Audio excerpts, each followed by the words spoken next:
L'Agence de régulation des postes et des communications électroniques ARPCE a remporté le 6 octobre dernier à Abidjan, en Côte d'Ivoire, le trophée de la meilleure initiative publique pour l'année 2016. Décerné par Africa Telecom Peoples au cours de la 12e édition des Awards, ce prix a été présenté samedi dernier à la presse. Le trophée ici, c'est un symbole. Mais la vraie réalité, ce sont les jeunes que vous avez vus ici. C'est ça la vraie réalité de Ecolab. On ne forme pas seulement des techniciens, mais on forme les hommes et les femmes de demain. Nous ne formons pas seulement des développeurs Android, mais nous formons des gens qui ont des idées d'entreprendre, des gens qui veulent entreprendre, des gens pour qui l'entrepreneuriat ne soit plus un frein, ne soit plus une hésitation.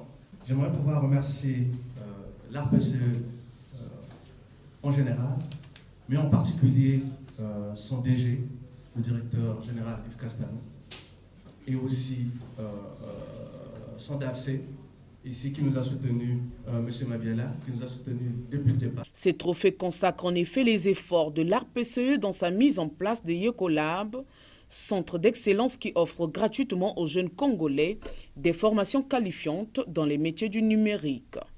Ecolab est un exemple concret de projet sur lequel nous nous sommes engagés et qui marche. Et moi, personnellement, je suis fier, je suis reconnaissant, je suis fier de voir que finalement, non seulement on a pris le bon partenaire, mais et surtout nos efforts sont reconnus. La vision de l'ARPCE, ça a toujours été de faire en sorte que notre pays soit dans le top 3, c'est-à-dire parmi les 3 premiers pays dans le domaine du numérique.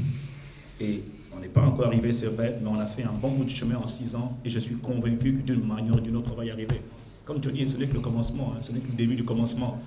Je disais Max, moi je crois qu'on peut changer le Congo, on peut changer le monde, on peut conquérir le monde, on peut transformer le monde, c'est possible. Tu le crois, Elie, mon gars, moi je le crois. Je dis, on te soutient. Le projet Ecolab, qui depuis 2014 jusqu'à ce jour, forme des milliers de jeunes dans les métiers du numérique, produit déjà ses fruits. Ici, va vous faire une démonstration de ce projet UNDP là. On a ici un prototype de la chambre, du salon, de la lampe. Ici, nous utilisons les ampoules, mais ces ampoules peuvent être remplacées par n'importe quel appareil dans votre maison. Le congélateur, les réfrigérateurs, tout appareil. Commander ça par la voix. On peut parler en lingala, en kikongo. Je vais utiliser mon téléphone comme télécommande. Ici, j'ai la possibilité d'allumer avec le téléphone. J'allume avec le téléphone. Donc là, imaginez que vous êtes dans le bureau, vous avez oublié d'éteindre votre lampe. Depuis votre bureau, vous pouvez l'éteindre.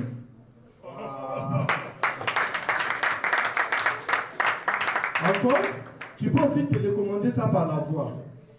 Munda, Epela. La mauvaise qualité de la connexion. L'avantage avec ça, si par exemple vous avez un site web, vous pouvez aussi télécommander ça depuis votre site web. Depuis l'interface web, le téléphone mobile, peu importe l'équipement. Et comme mon ami a dit ici, ça c'est justement les échantillons. Ça peut remplacer par votre congélateur, télévision, tout ce que vous voulez. Donc ça, c'est un peu le prototype d'une maison connectée. Donc ici, on a la possibilité de connecter une maison avec Internet. Bon, c'est quelque chose qu'on a fait des recherches. Ça, on a fait justement en quelques jours. Donc on peut mieux faire encore que ça. Actuellement, si vous allez en Chine, aux États-Unis, en France, un peu partout, à l'étranger, tous les forums où on parle du numérique, où on parle des télécommunications, ne parlent que de ça, les objets connectés, les objets connectés. Quand je vous dis qu'ici on est en train de former aux gens au métier de demain, mais en vérité c'est les métiers d'aujourd'hui qui vont se poursuivre demain. Et je trouve ça vraiment bravo. C'est excellent, je suis fier. Bon, alors écoutez. Prix de meilleure régulation et gouvernance en Afrique centrale en 2014, ce trophée est le 2e du genre que reçoit l'ARPCE pour sa performance au métier du numérique.